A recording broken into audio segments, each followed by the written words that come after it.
আকৌ এবাৰ পৰিচয় দিলা তুমি অসমীয়া জাতিৰ। অসমীয়া জাতিৰ নাই কোনো লালসা, না আগত আছিল, না এতিয়া আছে, না আগলৈ থাকিব। অসমীয়া জাতি সদায় ত্যাগৰ প্ৰতীক। মই কোৱা নাই, ইতিহাসে কয়। আজি তুমি তাৰেই প্ৰমাণ দিলা। ধন্য, তুমি ধন্য।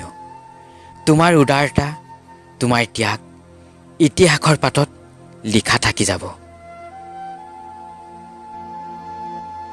সঁচাই সলনি কৰি দিলা ৰাজনীতিৰ দৃশ্যপট।